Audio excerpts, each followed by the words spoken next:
good afternoon, everybody. My name is Wenhua Li. I'm the Chief Executive and the Chief Scientist at the research charity called Action Against Age-Related Macular Degeneration. It's a mouthful, but also is the leading cause of sight loss in the Western world. And our task in the charity is try to figure out a way to actually stop disease from further down, going into its late stages, right? And with that, data plays a huge, huge role. But we will come to that later on. What I want to let you know is that just as a provocation, I believe, now, of our good colleagues here, we put the title to be a little bit ambiguous. We said, well, the problem is solved, is it? And then we're now looking into 2025 and beyond. But I think what you will all agree here is in this room and in many other conferences around, you have plenty of specialists. But ultimately, we are all dealing with individuals' data, right? And I don't see them involved in this discussion or in this debate. However, I know that many of the experts in this panel, they have been thinking about it. So what we said is that perhaps this panel could tell us a little bit more. You know, we gave them 3 minutes each, so we will have plenty of time for discussion, and ask them to help us start joining up both sides of the narrative, right? Bespoke, very forward-thinking, technical, scientific solutions, and the society itself. Does that fit? How the society will respond? Have we been working together with it? Because, well, we might build an ivory tower, but what if no one wants to come on board, right? So without further ado, I do have a little batting order here. And I'd like to invite Benoit Marchal from Partners for Patients to kick us off. Please, your 3 minutes. So thank you. I'm Benoit Marchal from Partners for Patients. My affiliation is quite a recent one, so the reason I'm here is actually more really my expertise comes from my previous experience, and I've been the chance to be the Roche lead in an IMI project called EHR for CRs, which a bit like Melody we talked this morning. So what is EHR for CRs is electronic health record for clinical research. That started like 10 years ago. The project lasted 5 years with a little extension of 2 years. I mean, it's been quite successful. I mean, there are 2 commercial players, and we have 2 new players on my right here. I'm happy with that. But there are 2 commercial players with like 400 million patient record in 1,000 hospitals collecting data in a very privacy-safe ways. And I've been also the chance to try to promote that solution at Roche, and I have to say that I've been a bit less successful here. So this is maybe this experience I would like to share today. And from that experience, you know, promoting this way, privacy-safe way, I thought maybe about a new solution which we started to pilot at Roche, which was called PEPS, for Patient Empowered Privacy Secure, which intend to actually, so we say, when I try to promote the solution EHR for CRs, people say, well, you know what, aggregated data, I do not want aggregators. I want to see patient-level data, because all my statistical program will run on patient-level data.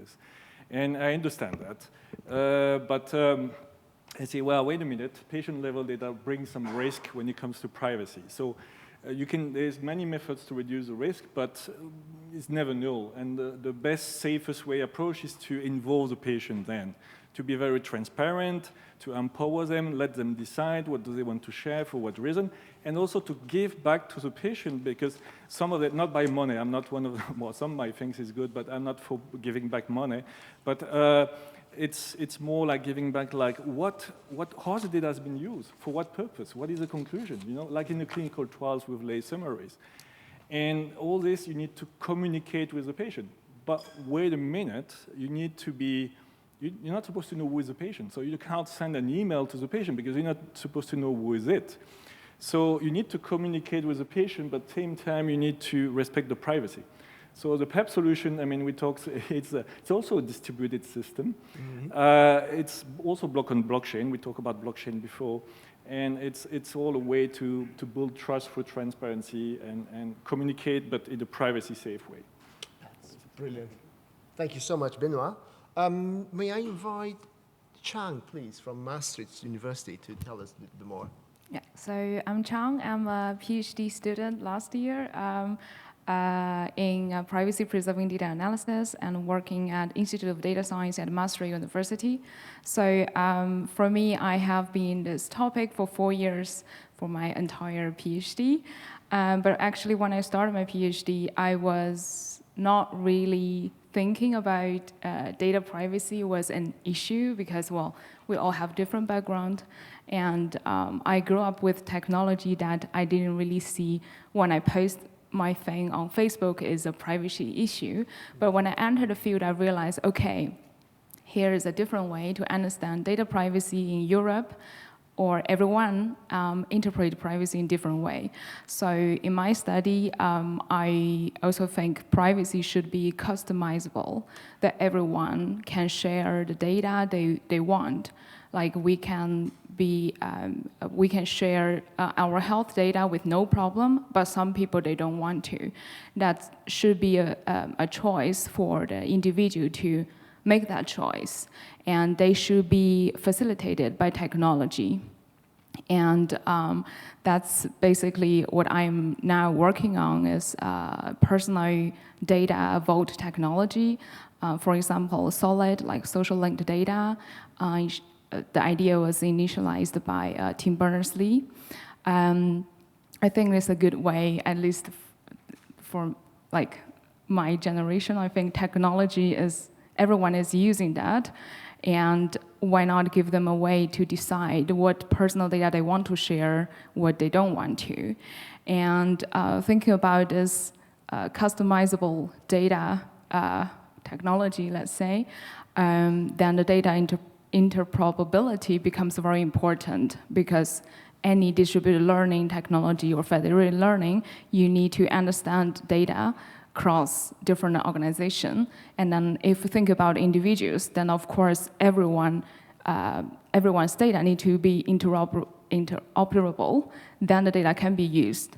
And well, I'm working at a university, so I want to raise the point that education is very important because when I studied artificial intelligence in my master, I was never being introduced about data privacy in my study. There was not an issue until I started my PhD, and there's a big issue in front of me. I'm like, how come? Like, there was never a problem. And then when you enter society, they tell you cannot use the data. Right. And I'm like, okay. So I think it is definitely a lag between the study and reality. And I think it's important that for the education, when we train the next data scientist or statistician or health professionals, they need to learn it about privacy. And I think that's a way that in the future, when we talk about those problems, then we can have like junior researchers or whatever, they know, they don't need to learn from zero. Yeah, thank you. Excellent, thank you, Chang. We will come back to that point later on, I believe, in the debate. Of course, picking on what David said about temporality of those perceptions and decisions as well. So next one, David from Decentric, please. I think David had some slides. There we go. I seem to be the only one who uploaded slides by Tuesday evening. Oh no, so we have more. There you go. Great. So yeah, at Decentric, we basically built a platform that lets you do share without sharing, as we say, in 5 minutes, right? So basically, I think that's why I spoke with Laila earlier this year, and I'd like to explain a bit how this technology works. But maybe first, I was also asked to say how did I personally end up in privacy technologies, and I used to work at a company where we processed sensitive location data, personal data, and basically for insights into the transportation system. So there was a project where they wanted to build a big bridge between Germany and Denmark, and they wanted to understand the impact such a bridge would have, right? So basically, they need to know, estimate how many people would travel this bridge, how many kilometers would be saved. And actually, we were able to do part of this analysis, but we would have had access to a different data set that, if combined, would have given a much more accurate answer. But we were not able to combine it because very legitimate privacy laws said you cannot do this. So that's why I got super interested in these privacy-enhancing technologies that suddenly allow you to do data analysis and combine data while still maintaining the privacy of the individuals. So you can get a much better trade-off between utility while still having the same level of privacy. So coming quickly to the centric, thank you. I'll try to press the right button. So we're a software platform. You can create what's called data clean rooms. In such a data clean room, you can say, okay, I want this type of data in there. You specify the table. You say you want this data from this particular organization or person. And then, most importantly, you say what kind of operations, what kind of computations, what kind of queries can you do on this data set. You publish such a data clean room, and everybody who participates can have a look at whether they're fine with this context, with this virtual contract, basically, that is defined in this data clean room. And if they are fine with it, they provide their data in it. And the big USP of this entire platform is that we can prove the data can only be used for this context. So we use a technology that's called trusted execution environments, and that would be an entire hour to explain the details. But basically, we can prove that also Decentric is never able to access this data set, that cloud providers are never able to access the data set, and that you cannot change the computations for which you're given the data to. So that's data clean rooms in Decentric. One very short ending note is a concrete example. So we are kind of vertical independent, but we have projects in the health care space. And one that we're currently setting up in Belgium is to join data across pharmacies and hospitals on a personal level to do then aggregated insights, anonymized output after joining these data sets. And that's important for real-world evidence studies. In particular, pharmas have to justify drug effectiveness, and for that they need real-world data. And so far, this picture has been incomplete. So closing the circle a bit, we have different data sets, and hopefully with this technology, we can do better, more impactful analysis while keeping the same privacy. Fantastic. Spot on time, David. Thank you so much.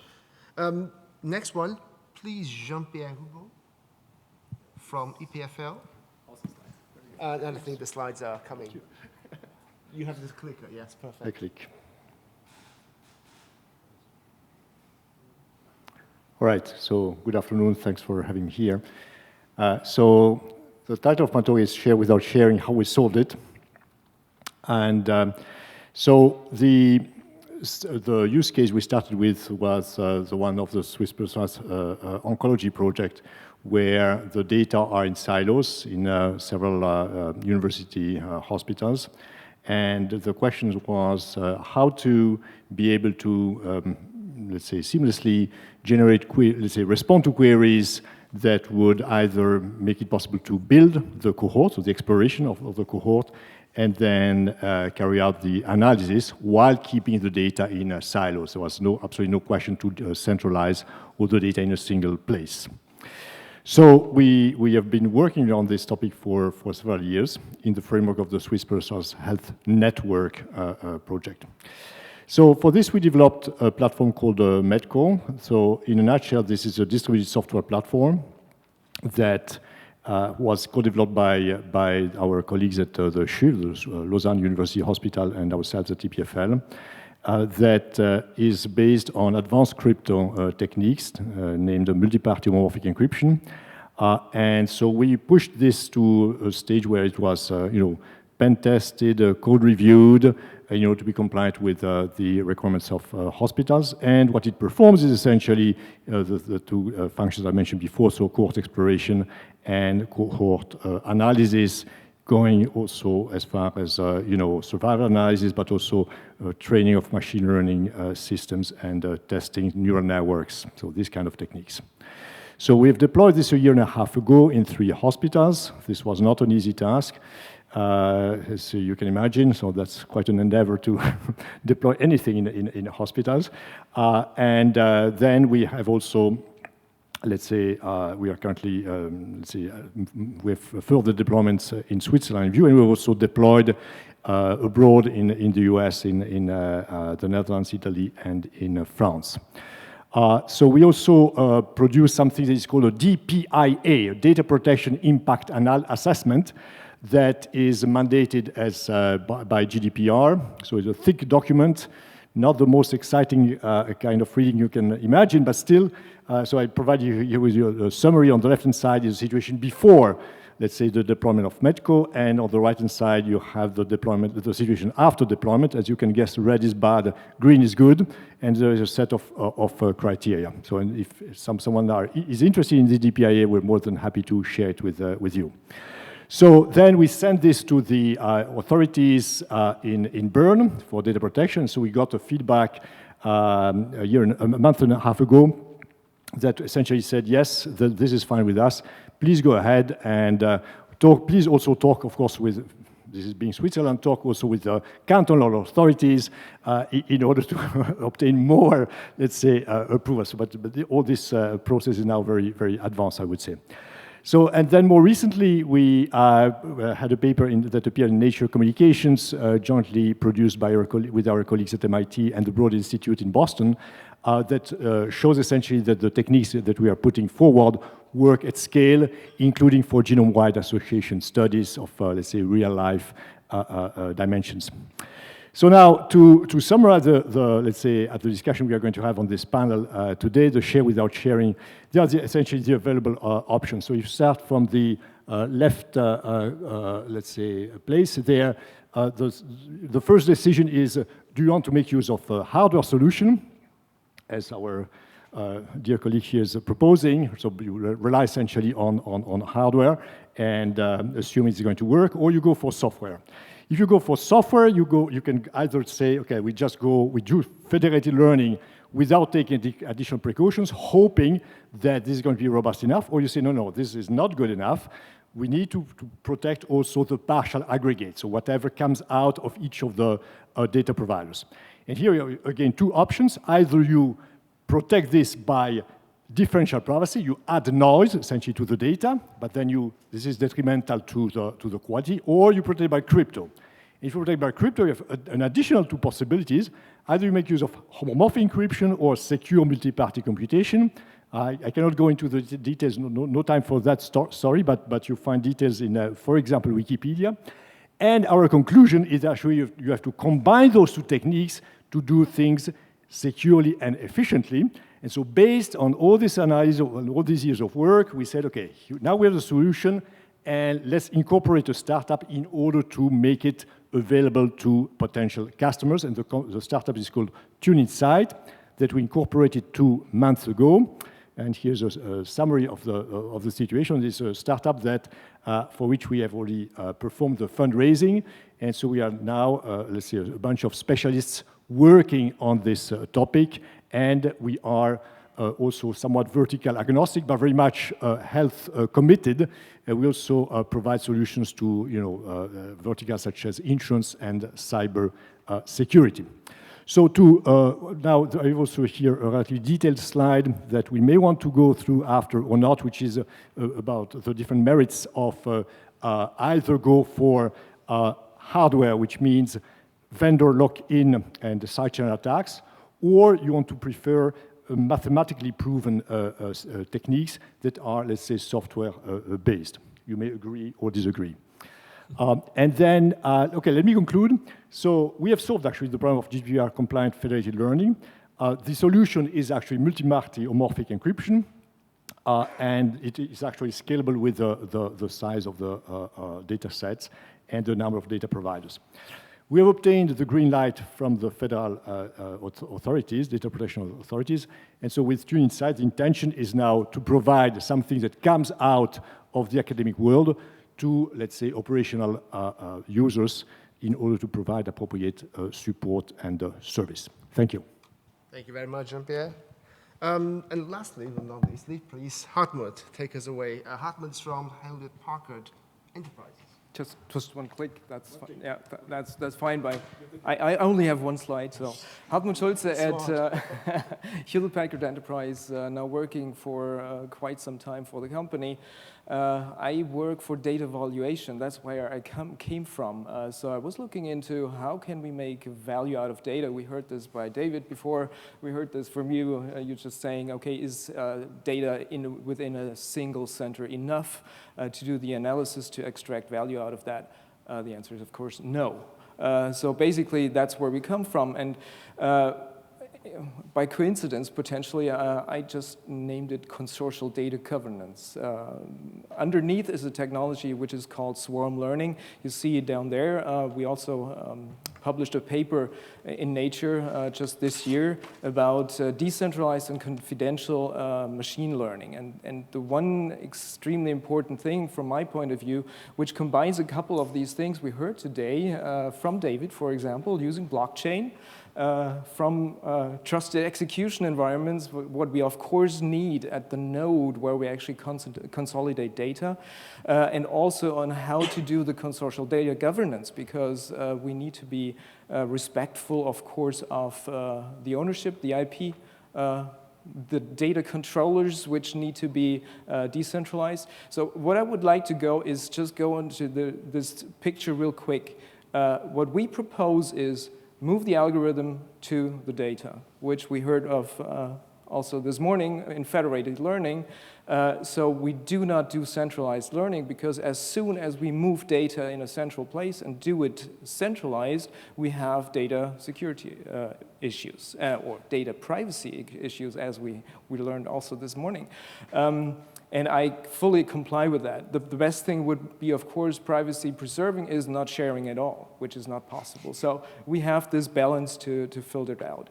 So de-identification at the source, never use or move data anywhere else from the data controller, and this might live on the edge or in any kind of instance of that data controller. So the training is then done on a federated way, but then the combination, and that's what we propose, is the combination also that with blockchain and with the homomorphic encryption capabilities we need there. So put this together, of course, always respecting, and that is something where we come into this trust anchor, where we need to talk with our legislators and with us all together to say, okay, what is the definition? What are the ground rules? What are the principles, the guiding rails on how do we actually work together to get a common understanding of it? Because, at least from my perspective, a lot of these things can be handled from a technology perspective, but we don't understand each other, especially if we go across domains. That's me being an engineer, talking to scientists in the medical field is quite a challenge, and just to understand them is quite different. So we need a common sense. So swarm members, when you look at the picture, is all about federated learning combined with the transparency, persisted on a blockchain, immutable, as we propose that raw data as such does not have any inherent value, only analyzed data does.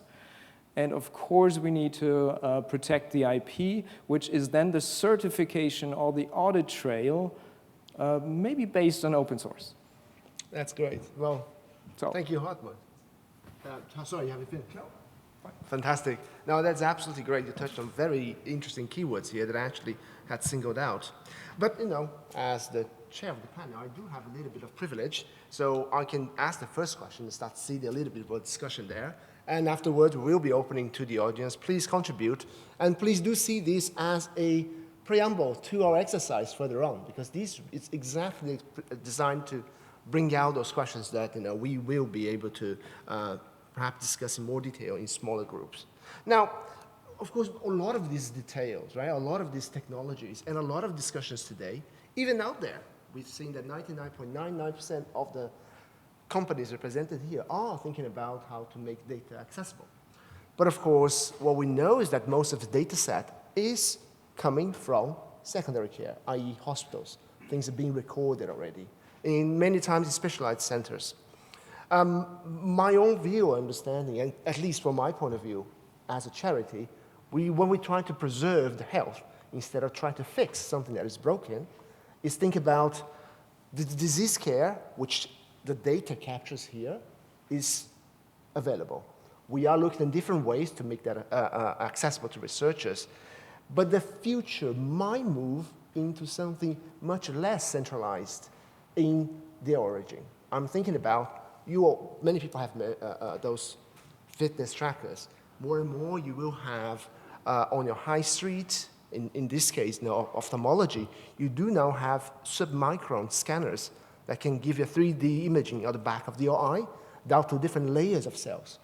And that is sitting on the high street, on your shopping center, right? So I'd love to hear what is your concept with all we've heard this morning and your technology as well. How can we think about integrating that into the healthcare of the future, not disease care? That's not the point. So anyone who'd like to start, or because I thought quite interesting your point, Hartwood, when you go after the source, right? So if an individual person has the source, and as Chang said, they might change the idea tomorrow, then that door can be closed. So privacy and access could be better controlled at an individual level. But technically, is it possible? That's my first question. Well, technically, it is definitely possible. So when we're looking at the advancements of current accelerators for doing inference at any point of data source, the ultimate goal is to push anything of learning and inference also into the device. It must not be any kind of near edge compute where you do the analysis. On the other hand, then this massive training perspective, do the de-identification at the source and feed this into our system. So to have this continuous way of improving, because we will be seeing, of course, change in the evolution. That's, I mean, we as individuals do have that also as humans, so our next generation is going to be acting differently. And that is something to be respected. So every data point which has been trained on, model shifting, data shifting, whatever, that is something which we must consider and not to be too fixed on something. And that's why I like this notion of this balance between how perfect we need to go versus how flexible we need to be in respect to data privacy. Brilliant, thank you. Anyone would like to comment on that? Benoit? Yeah, I think, data linking, is a big subject. So there will be more and more data coming from different sources, and telemedicine introduced by COVID will be a strong one as well. But, and there's definitely a lot of value in linking data. We see already with genetics alone doesn't bring much. Actually, we need to link genetics with other data, clinical data, and so on. But linking data brings a huge risk in terms of privacy. By linking data, you can re-identify the patient. So I think you should just ask the patient if they're willing to allow this linking to support research and let them make the decision. And I think this is probably the cleanest way when it privacy point of view. Thank you. Yeah, I can basically add to this, right? I mean, I think personally, I would only allow collecting, I don't know, all the data that comes from a Fitbit or whatever, you know, first of all, if I can actively consent to it, right? And second of all, I think I wouldn't even give it to like a very trustworthy institution such as Swiss government. I would actually, it needs, in my opinion, for me personally, one of the technologies that we are speaking about here, where you can like prove that it can only be used for a very specific context. And without that, I wouldn't be, you know, constantly giving my data for my entire life about my entire health. So that's clear. Yeah. Thank you. Jean-Pierre? I can add also one more thing. This is, I think, important inputs we have heard. One more thing is that, indeed, technology will make it more and more possible to monitor more of each of us, right? And this is coming very fast with, as we know, all the, let's say, well-being, you know, kind of the Fitbits and those things, and much more is going to happen, of course, in the coming years. This must come also with making use of technology to better include the citizen in the loop. So because even today, right, we are relatively disconnected from the healthcare system. It varies from country to country. Some countries have been successful to implement convincing EHR systems. Switzerland, for example, is still struggling with this, right? It's amazing how much time it takes to set these things properly up. Once this exists, right, when it really flows properly, right, and I think Estonia, Denmark, and others have really demonstrated that it is feasible, then the citizen can be also much more involved in, you know, the consent aspects, the understanding of the purpose of the whole consent process, and feel being part of an effort to improve the population health, as opposed to just being exploited as a source of data, which is not the same feeling, of course. John, would you like to add? Yeah. So I think, like, for instance, Apple, like, I use iPhone, and then when they update the system, they update the consent, asking you that when you download a new app, they ask you, do you want to share all the pictures, or some of them, or none of them? Which I think they start doing that, like, continuously asking you, and the same for location sharing, and you can always change your mind when you want to stop sharing or always sharing, right? I think that would be the, well, for me, it's like if those Google or Apple or Facebook, they actually start doing this, asking the users, for me, it's like for young generation, they will start knowing those notifications. They know how to use their phone, and they know what they're doing. So probably in the future, let's say 2025 and beyond, that we will be easier on the phone to ask users, do you want to share your variable data, like for walking or sports?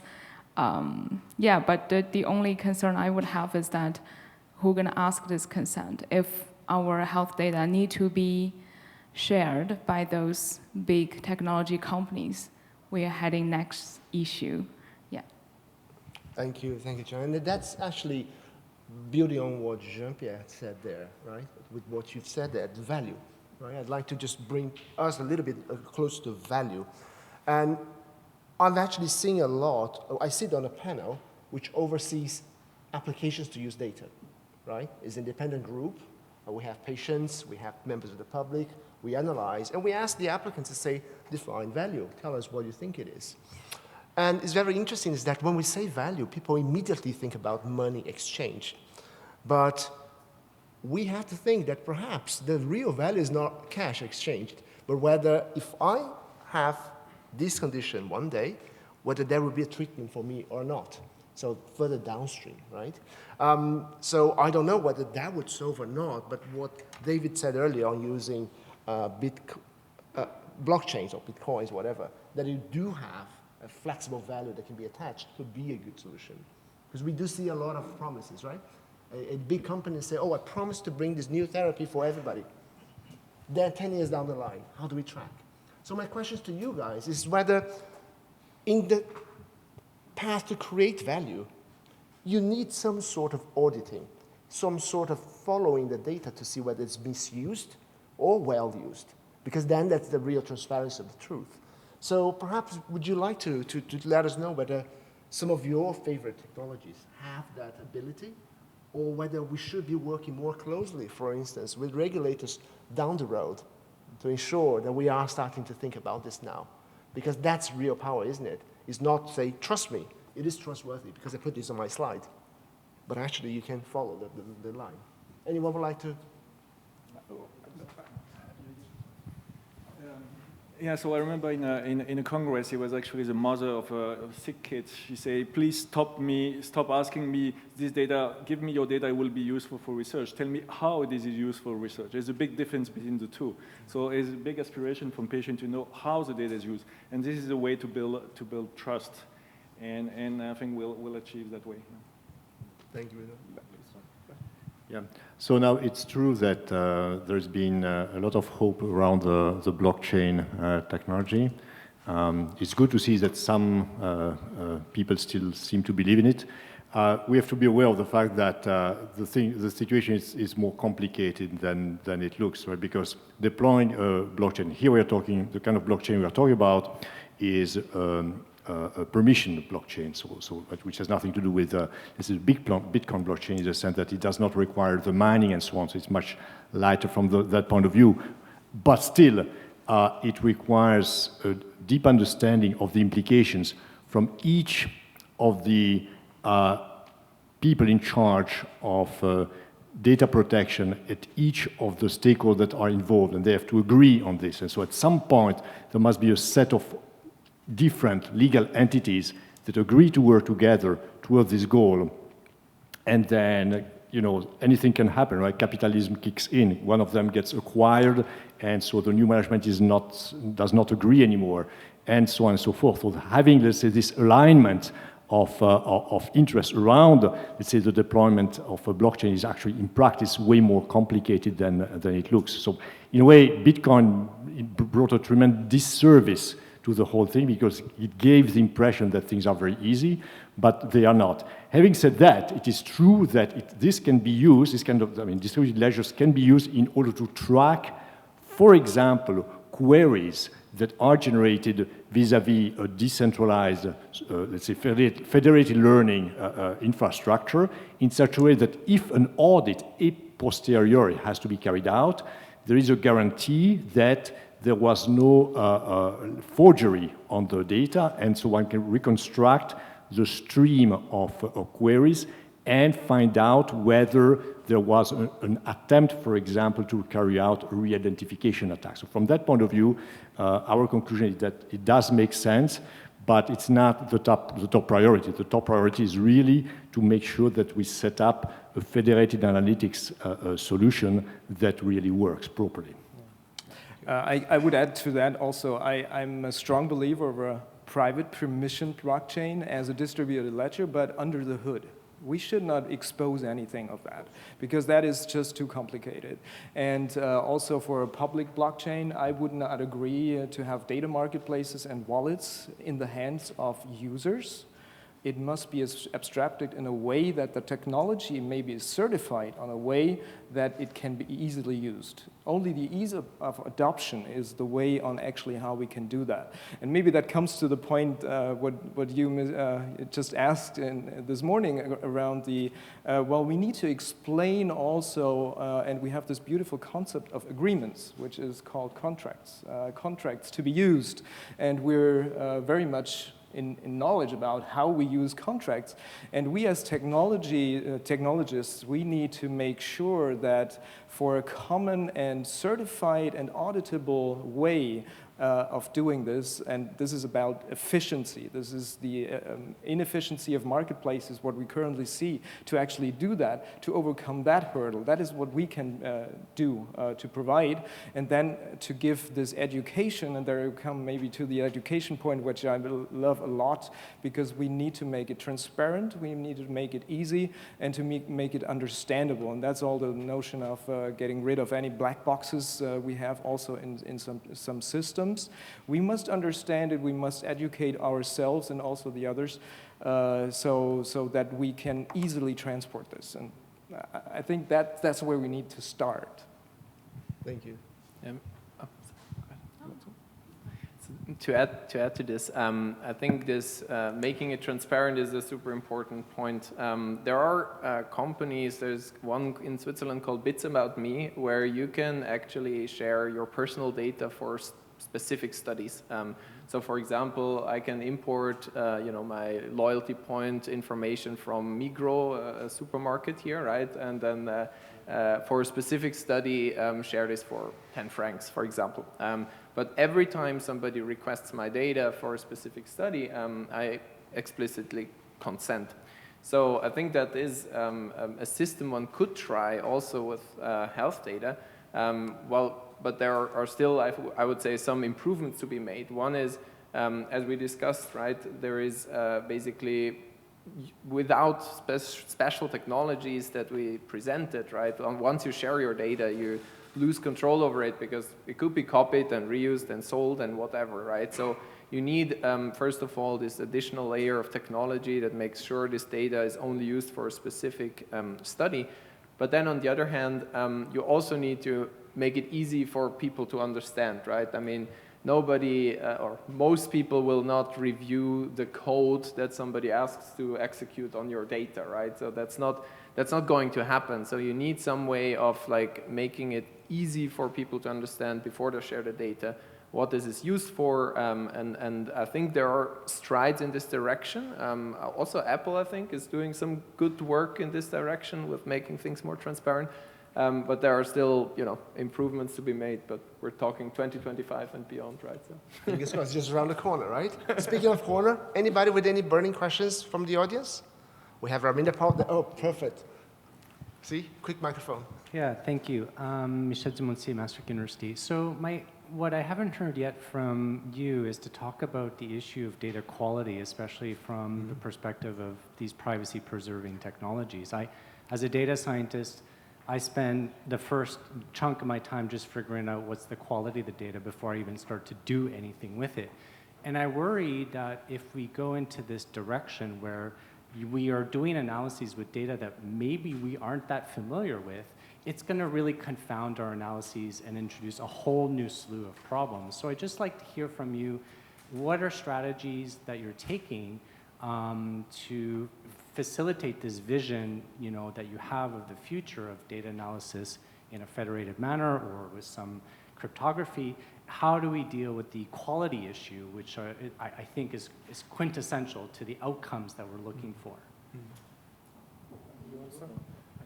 Yeah, quality is quite often a problem. And to be honest, quite often they would spend months to negotiate to access over data sets to realize that it's completely useless.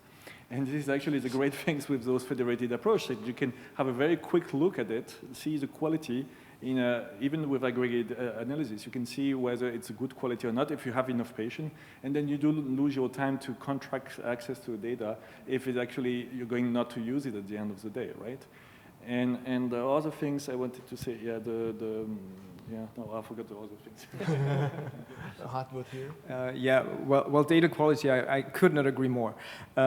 So what we think of is do the right design choices on where to put, let's say, metadata about what the data set is actually looking like, making it easily accessible, to have the right structure underneath, and then you decide is this, for example, also a trustworthy source of data, which is also a question, since it runs into your system, to really have this abstractions layers, not only in the technology, but also in that layer, that you have this kind of catalog, like, for example, in Gaia X is the service description of a data catalog in a data space, where you actually can see without sharing the raw data which has been analyzed, but to see the metadata, where you then already can decide if this is something which is of value for you, but of course then distribute also the data pre-processing pipeline to the data source. So this is, for me at least, a combination of the model and the pre-processing pipeline, because only you, potentially as a data scientist,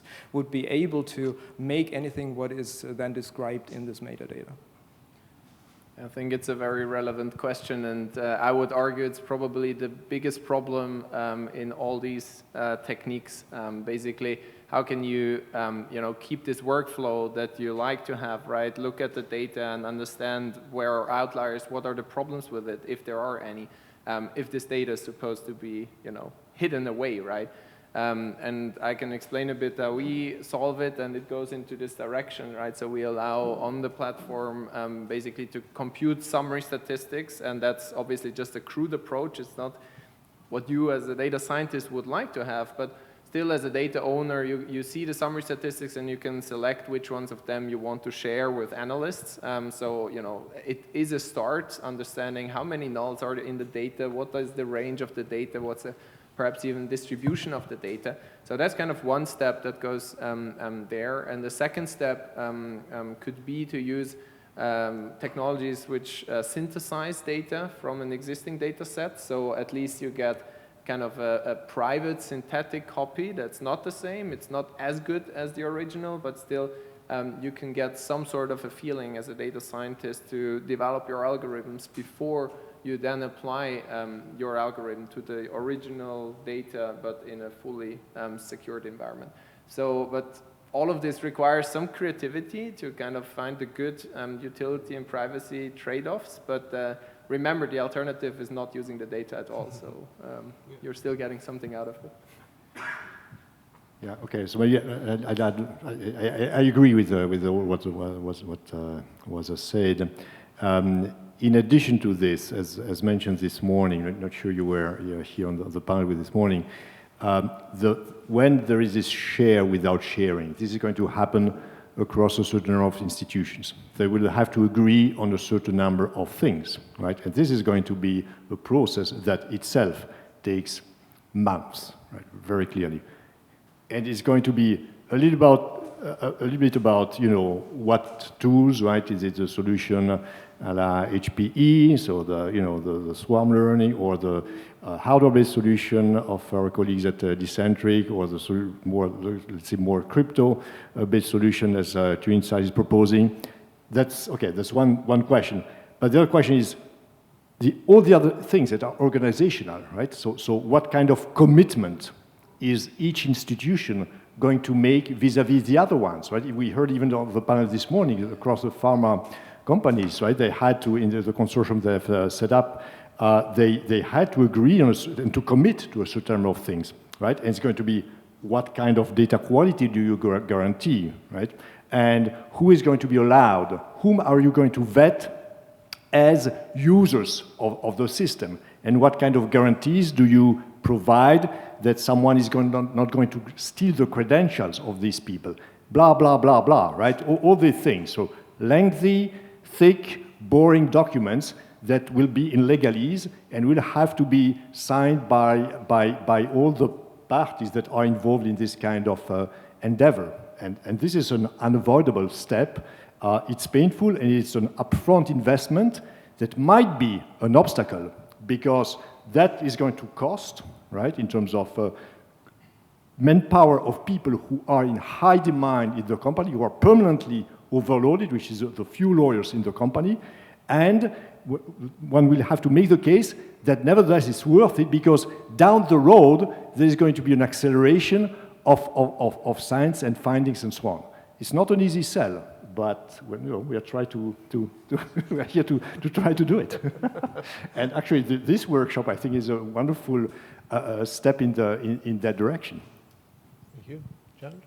I just want to say I agree with all the speakers, and I'm actually working on the privacy-preserving metadata generation and the synthetic data generation as well. So once I publish my thesis, you're welcome to read it. That's excellent. And cited, yes. I have questions from the audience. Thank you, lady here in front, and then we have Johan.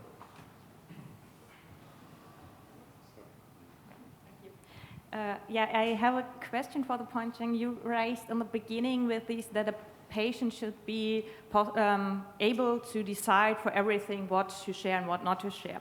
From basically my own point of view, I totally agree.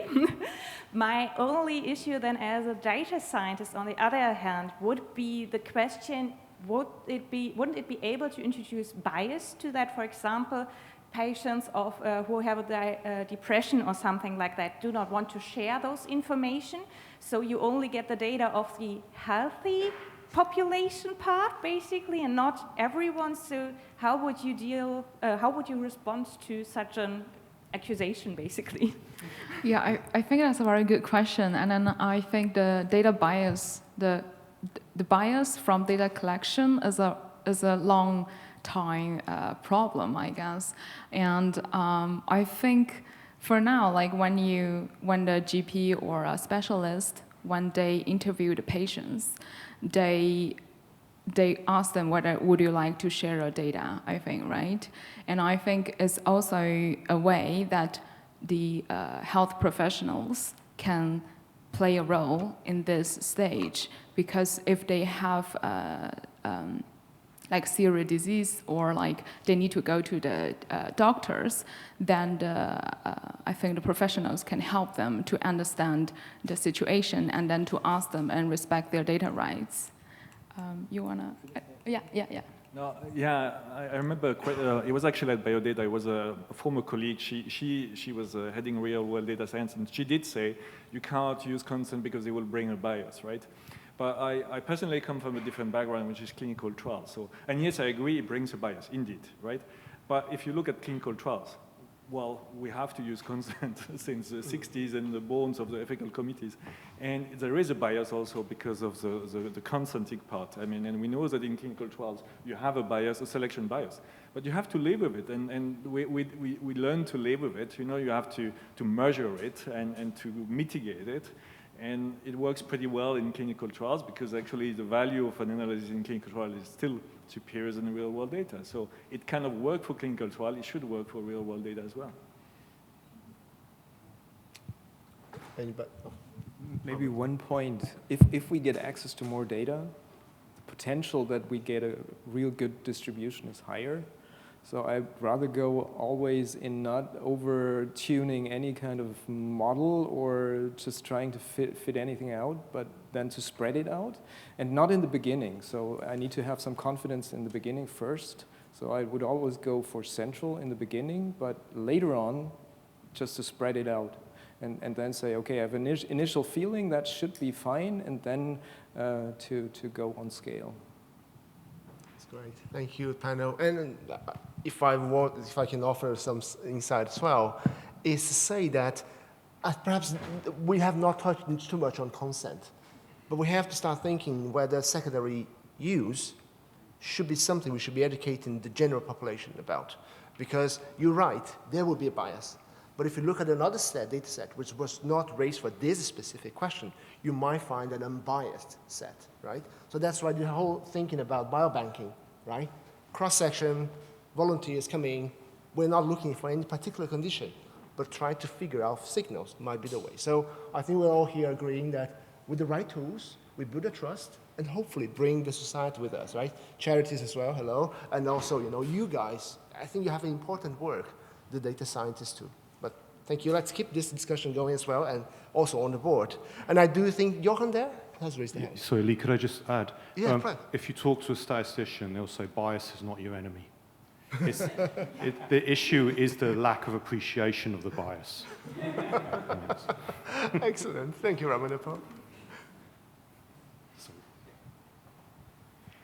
Thank you for a very interesting talk and panel discussion here as well. I was just thinking, the title of this panel discussion is Problem Solved 2025 and Beyond, right? What if we have it fully up and running and everyone says, okay, this is the thing, it works, we're using it. Well, maybe not 2025, but maybe some bit later, maybe. But what if we then find out that, for example, in the homomorphic encryption, there is something not completely correct, which means that we can't claim that it's anonymous data which is being sent around. How should we deal in that situation? And should we cater for that already upfront in some way? Great question. Yeah, so yeah, this is indeed an important issue as well. So, for example, take the advent of something that is discussed today in another room, which is quantum computing, right?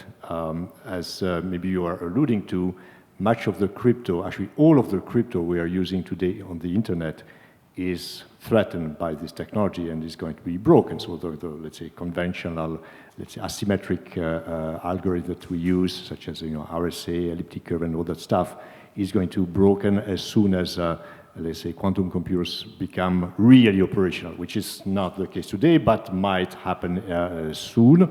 And of course, in the meantime, there can be accumulation of data that is eavesdropped, encrypted over the internet, and then gets decrypted maybe in a few years down the road whenever the quantum computers become available. And so therefore, the approach that we have taken on this topic is that everything we do in the company in Untitled is actually quantum resistant. So we make use of lattice-based crypto that is proven to resist to quantum computers because it cannot be broken by, let's say, quantum-enabled algorithms. So that's, let's say, one precaution that we expect everyone should take in order to anticipate vis-a-vis this kind of trend. I would be less concerned, now the algorithms themselves, the robustness of the algorithms themselves are mathematically proven, so they provide, let's say, levels of guarantee that are orders of magnitude above, let's say, solutions that rely on hardware that we know are exposed to side-channel attacks that pop up, literally every month or every other month. So I would say on that side we are, I would say, pretty much protected. There's another thing, how we approach this is with short-lived certificates. So basically we do data in transit, of course, with short-lived certificates, and also with the data encryption of the, so maybe that might be an additional measure also putting on top of that. Of course, leaving the data at the data controller side potentially gives this re-encryption on a certain interval, also the possibility to a counterpart or something like that. Thank you. Leila? Yeah, sorry, probably a bit of a naive question from me, but I'm incredibly curious. So it seems like in terms of the technology, the problem is pretty much solved. I'm hearing this from you, and Chang might be developing a new method during her postdoc or so. Benoit, I know that you are enthusiastic about PEPs. That's probably something that can be shooting also quite soon. But this naive question is, how do I know what to choose? Because they're quite different. If I put them side by side, it's not that clear what is the right methodology to choose, to implement, and do I need to make this choice at some stage? So it's kind of... Maybe not, because when I saw Jean-Pierre's picture, I was like, well, this could be mine. It's not much different. And when I see David's, it's like, okay, well, this is one component. David just pushes data into one pot somewhere, so you have data movement. But if we have a certain size of data, it's fine. That's perfectly fair to do. The principle is the same. It's encryption, homomorphic encryption. It's also trusted execution environments, and also what we need to consider, and that is probably not solved. We also need to go in the trust into the device by itself, because we need to trust the supply chain any computation is done upon. This is not been solved yet, because we need to go down to the silicon. But that's something maybe further out, but I would rather go for the data quality issue before we do that thing, because that's maybe not so on a prior list. Right. So Leila, you are just asking for a hymn to the positive sides of capitalism, which is competition, right? That's it, right? So here is the response. We know all the shortcomings of capitalism, right? Those are more than enough. But from time to time, well, it's going to work in the sense that hopefully the market is going to choose whatever seems to be the most appropriate. And I agree with you. There is no shortage of options. A few are represented on this panel. There are a few more, not that many, but a few more out there. But then it's a matter of, really going through the list of requirements and making assessments. And the response will come from benchmarks, proofs of concept, pilot projects, blah, blah, blah. So one has to go to that level of detail because the evil is there, right, in the details. And so one has to really find out by practicing, by deploying at scale, and see what happens, right? And one of the most exciting and most complicated dimensions here is a number of specialists that are involved in the decision-making process, It's not just, computer scientists like me. Absolutely not. It's the bioinformaticians. It's the people who run the IT in the hospitals. It is the direction of the hospitals. It is the medical doctors.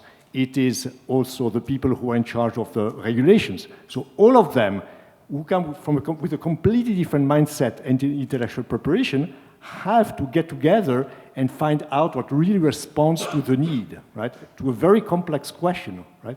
But it's really worth it because the future of how mankind perceives its own health, right, is at stake. And this is what really makes the whole field so exciting and why it makes this workshop so important. So I'm a strong believer of competition. Actually, when I say there's two main competitors, two main in the market, it's not enough. So I'm happy the new players coming up for bringing competition. But since I work for Partners for Patients, partnering is also important.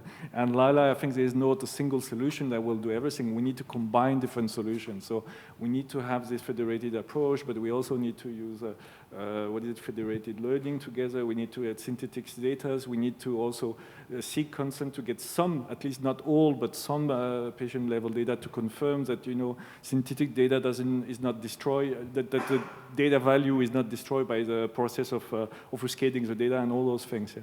So it's a combination of different techniques that will be the future, not just a single one. I don't think a single one will do it. I think it's a very important point. I also think competition in the end will be the answer, right? But I think from the technology perspective, what's also super important is kind of the auditability of the technology. So we went at many banks through IT security reviews, right, and kind of explained what we did, and also at a couple of occasions got compared against other solutions, also using homomorphic encryption, not union sites, but then they basically, like in some cases also said, like, okay, look, we can read your codes that the Decentric platform shares with us, and we can review it. We understand how to read code, but then nobody, and we have IT security people that are computer scientists and can do code analysis, but we don't have PhDs in math that understand homomorphic encryption, right? So I think this understandability and auditability is something that's very important, and I mean, also not in trust execution environments is perfect, right? But I feel like we need to work to make the technology easier to audit, perhaps even introduce external auditors, trusted auditors, just to make it easier for customers, for users to understand. So that's it's an important point you raise. Yeah, I think for me it's more like we have multiple solutions, but from my view, is that problem sometimes not the same. Yeah. Well, we all have the health data problem, but not everyone solving the same problem. So for instance, if I just want to do a very basic statistics analysis, just calculate the average age, then we can use all. You can just choose one solution. But if we look at imaging processing, then one specific solution probably be better than the others. And also how the data distributed also affects which solution performs better than others, and which party has the final targeting feature. Like you want to predict something, and that only party has that feature, or they share that feature. Those very practical problem actually affects the solution you want to choose at the end. So, yeah. Brilliant. Well, you know that the panel, either the panel is good or the chair is terrible, because they keep just hitting all the questions ahead. So just keep scrubbing them out. Angsa, you have the microphone, sir. Yeah, I have a slightly different question, also in terms of being future-proof, and that's the data quality thing. If we now look at the data and the metadata we bring in, and the data model, we think of the kind of needs of today. But of course, data tends to live long in the platform, and maybe the data model we're going to need in 2030 is not the same anymore, because driven by scientific insights, we need to look at the data of a different angle. How can such a federated platform, where we also not can be sure that all the partners keep up the data stewardship, live up with this, especially if we talk about individual data, right? Maybe I start. This is the concept and design we considerably taken with a swarm. Because I say a swarm is forming for the current interest on a certain data set, as of the status of the data and the situation we have today. This is going to change over time, and this is different layers, right? So we need to have some abstraction from a technology perspective, what we actually need, but then form the data and the data spaces to be addressed. And just look at whatever has been done and discussed in Gaia X, for example, it's data spaces also. And data spaces, they will evolve over time. So I will get rid of the data which I potentially get as of today. With MRIs, for example, our new future systems will have such a resolution where we would not be able to do and use any of the data we have today, because it's just useless. The resolution of then is much better, so I would rather go into have the next version of any kind of situation where I then get the training again, apply it at that future stage. So it's an evolving system over time, and I'm not well, I'm not consolidating any data, and that's the beauty of federation, of course, you know, that this lives within an institution, and of course, in a data lifecycle, we need to get rid of data in the future as well. Anybody else would like to add? I see. I mean, I don't have such a great experience. I'm from IT. I'm not medical, but for me, data older than 10 years. I mean, I'm not sure it's so much useful. So a good example is COVID, for example. It's a benefit of federated. So when COVID came, I was trying to promote those approach with those systems to immediately access. We could almost get live data coming up. And some colleagues actually, they say, no, we don't like this federated approach because it's aggregated. So they actually acquire COVID data. It took them 2 months, 3 months, at the peak of the COVID to get the data. They could have started already using the federated system, but they prefer to wait. And then after, this COVID data they bought like 1 year ago, they can throw it away because COVID treatment has changed so much that I don't think it has much value anymore. Fantastic. Well, thank you. You're talking to... Oh, we have a question there. Sorry, go ahead. Yeah, I have a question about the nature of the market in 2030 in all these federated systems. So I see two alternatives. The first one is competition-driven, capitalistic, where one of the startups is going to win, all the others are going to die, and in the end we have a new European Google, hopefully, who run the show. But it creates some problems, and we've talked about the fear of lock-in earlier. We talked about the open source necessity in some situations. And then I see another alternative in 2030, which is more about similar to what is the infrastructure of the web today. There are no companies which support the IP protocol. There are no companies which support all the infrastructure. I mean, Linux and all the infrastructure is somehow led in a different approach with standardization meetings where people are going to meet together. And it's long, it's painful, these are big processes, but in the end, this is a very different model in how things are doing. And I think it has big impact on what we do now. It means, do we compete or do we collaborate, and do we start to go towards this standardization, these processes, and talking interoperability, and instead of seeing each other as competitors, we see each other as ways to have a larger market and make bigger consortium. Well, I honestly don't know what's the answer to this. I personally lean on the second one from a personal perspective, but I think the question is open, and yeah, I'd like to hear what you think about that. Okay, I'm happy to respond to this. So it's absolutely not to be taken for granted that there's going to be a winner-takes-all scenario, in the sense that here we are talking about business to business, not business to customer, right? So it's not that we are proposing, an online social network where the network effect is going to wipe out the competition of things of this kind. The diversity of requirements from application to application is such that it could be that some solution is better suited for a given area and another solution for another one. And so there might also be differences in terms of regulations, because as was also pointed out by my colleague from Decentric, the application spectrum goes well beyond health, right? So it's a very diverse set of applications that we are facing. And the solutions, some solutions might be an extremely good fit for some application cases and not for others, and vice versa.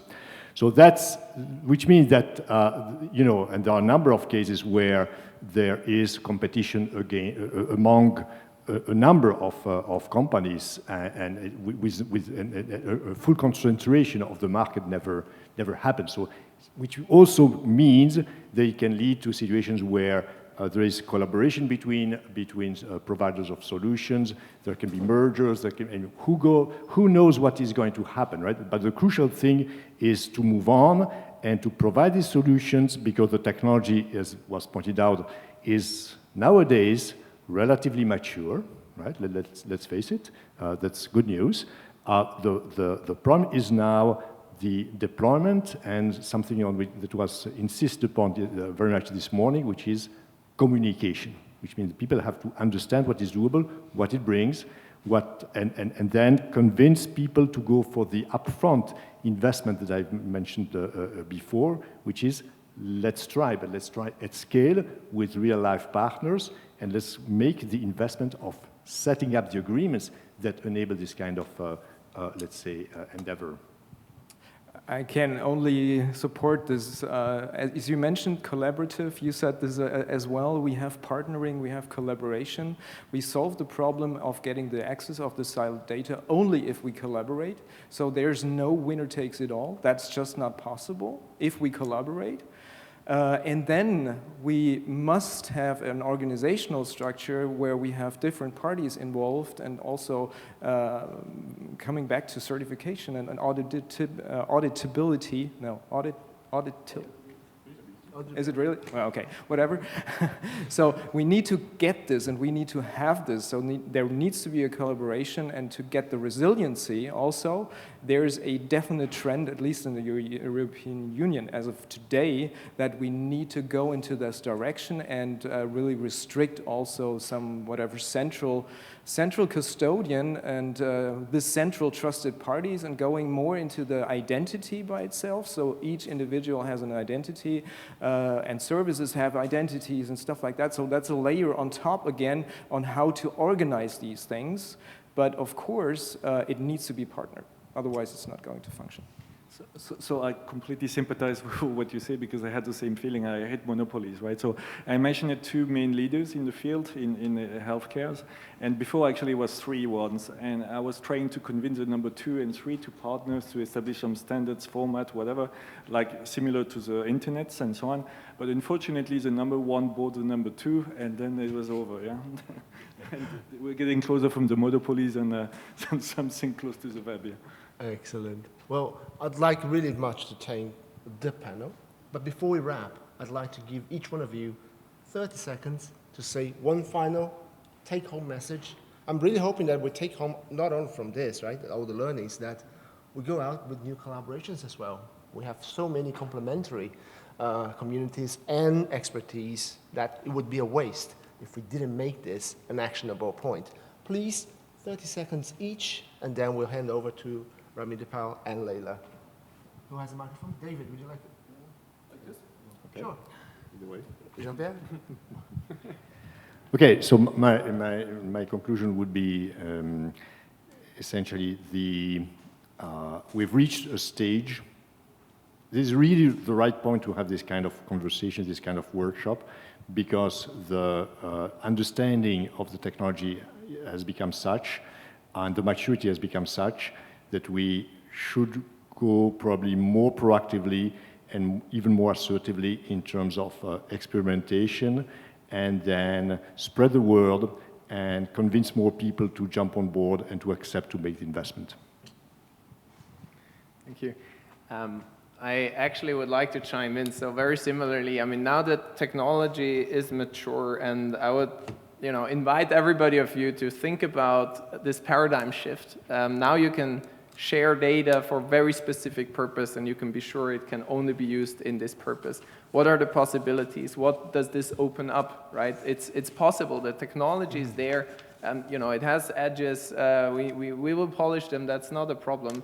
But the technology is there. But think about what you can do with that now. And we've been thinking about that for a couple of years. But I mean, there are so many who have actual problems. So bring them up, and the technology is ready. I mean, technology is for sure important, and all those mathematical encryptions around it and all those things, but I think it comes all to trust, because if I don't have trust in Decentric, whatever technology you come up with will not work. So it has to be trust, and trust, you don't buy it. I mean, you need to earn it, and it's a long journey, but you need to earn it by being transparent, by asking the people. And I'm sure if you ask people, they want to share your data, they will do it. They will be happy to do it. And you need to give back something, not monetize, but give back to show them what the benefit, of the contribution. Thank you, dear patient. Your contribution with your data has helped to find this great research discovery and so on. I can use this one. I think the last thing I want to say that it's pity that we didn't mention ethical, legal perspective today. But during my PhD, I had a very nice collaboration with legal experts. So I think with privacy topic, I think collaboration between technology and legal expert, technology and a legal perspective and also domain experts. We're solving health data today, but tomorrow probably financial data or social science data, whatever data. Then I think these three things should collaborate in a very close manner. Then will be easy for the future to really implement something in real life. Well, from my point of view, I think we have the building blocks, we have the Lego pieces. A lot of them, we're more mature in some areas. I think from a technological perspective, we are. Not everything fits together on an organizational way, on actually make it happen, depending on the use case. I would always go for starting rather smaller than bigger, of making it really happen, and then to evolve from there. But using the standards, so standardization, openness, having these open sources and open APIs is very important to actually make this happen. Otherwise, we will definitely fail. So standardization is key to go for the future. Excellent. Well, please help me thank the panel and the audience for the feedback. Thank you.